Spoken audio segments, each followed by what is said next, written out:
That's the money zone. Get it into the end zone and make your cash. And they'll get this from the 8 to the 5. Pickup of 3. 3 yards is the gain that time. 2nd and goal. I know most of the time when the ball's in the air, you're thinking wide receiver, tight end, but running backs, they can be a big part of any passing offense nowadays. And he'll get this one back to the 5-yard line, but no further than that. Defensively, I think they can smell a stop. Ball right around the 5 here, brings up 3rd. And I think what they've done is they put doubt in the minds of the offensive guys.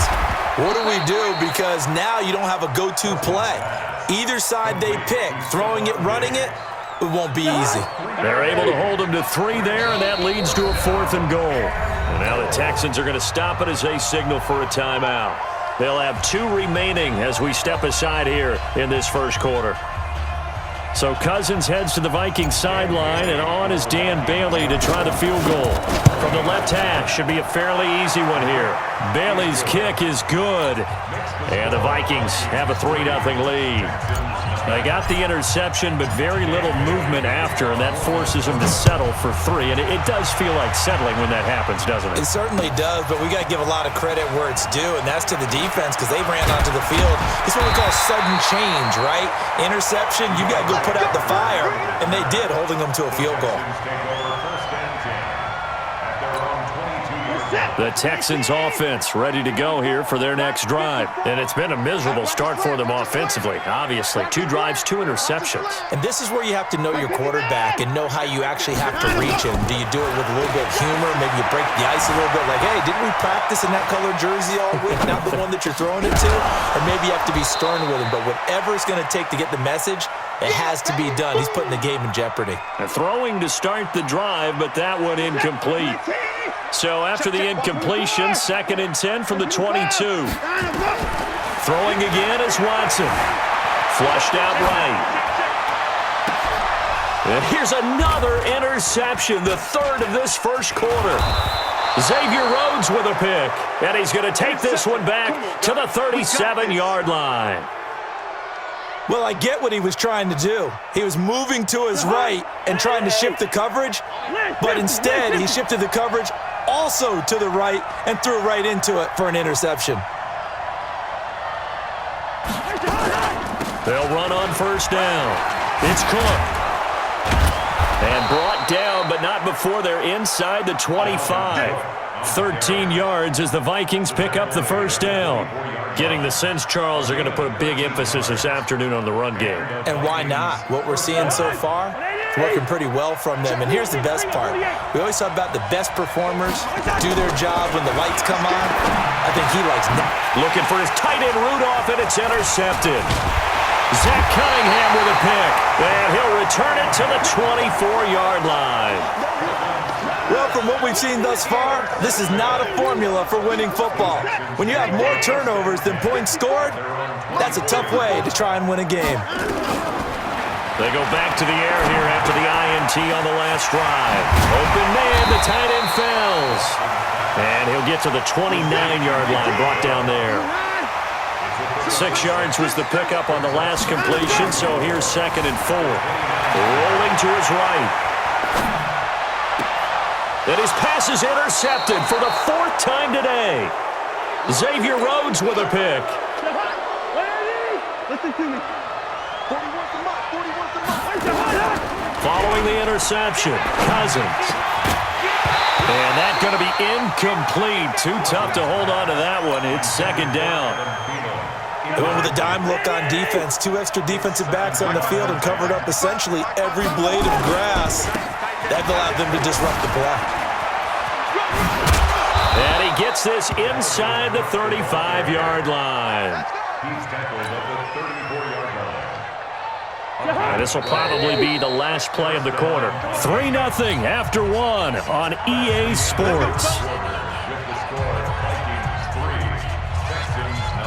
From the 34 now, here's 1st and 10.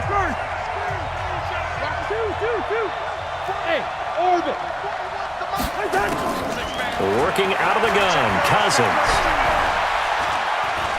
Being chased out left. He gets this one into the hands of Dalvin Cook.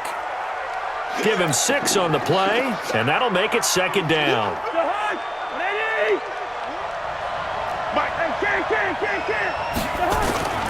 Throwing again on second down. Cousins. And he's going to be taken down. Pressure gets there back at the 39-yard line. J.J. Watt. Credit him with a sack as he buries him for a loss of 10. 3rd and long for Cousins. And that'll wind up incomplete. Bold play call there. Now it's 4th down. You hear the calls for a penalty, but I just don't think so. I think in this situation, the defender was making sure his guy couldn't hold on to the football. So I don't see anything that warranted a flag. No, I'm with you. There was contact, but I'm happy they kept that flag in the back pocket. Well, he gets everything he could into this one. The trajectory's good. It's definitely online. They just need a little more oomph behind it. And it'll wind up falling just shy of the crossbar. Trying to shake off the interception. He'll look to throw. They were searching for the tight end, Darren Fells. That'll bring up second down. I hate to sound really negative, but at this point, an incomplete pass, almost a moral victory that it's not picked off. Well, you may hate to sound negative, but that was negative. It was very negative, I know. But all these first-half interceptions, it's been tough to watch. Yeah, couldn't find a silver lining in this one. Much more like lead. Now they'll try to convert on 3rd and 6 after the 4-yard completion. Watson eluding the pressure right. He can run for it, and he will. And they'll get him down about 3 yards short of the first. The decision to tuck and run gets him 3, but that's not enough. Now it's 4th.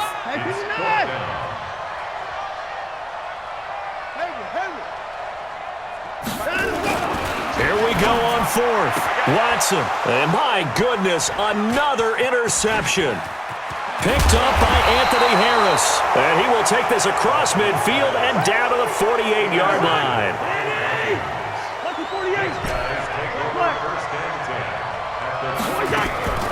Cousins now to throw on 1st down.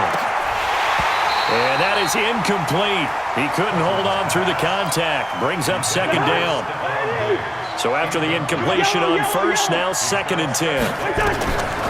Now Cousins. That'll be complete to Cook. And just in general, Charles, on a play like that, how tough is it for the defense to account for a running back essentially being a receiver downfield? It's very difficult, especially if the running back has skills like a receiver, and you're aware of that before the game even begins. And now off to the races, down the right side. Touchdown, Vikings. Adam Thielen.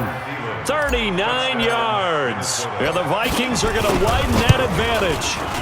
Great corner route there. Not only able to catch it, turn it upfield, and get into the end zone. It usually involves a little bit of an extra move, doesn't it? You've got to get them thinking that you're moving to the middle of the field and you're breaking away to that corner.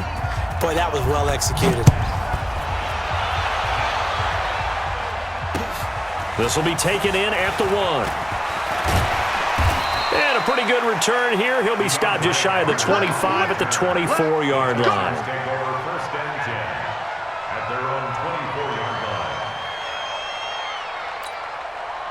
Houston's offense already at the line, set to get going. Nothing for them yet from an offensive standpoint, down 10-zip as they come up 1st and 10. Here's a throw, complete right side to start things out. And he'll be out of bounds across the 30-yard line. 7 yards, the pickup on the pitch and catch. A 7-yard pickup brings up 2nd and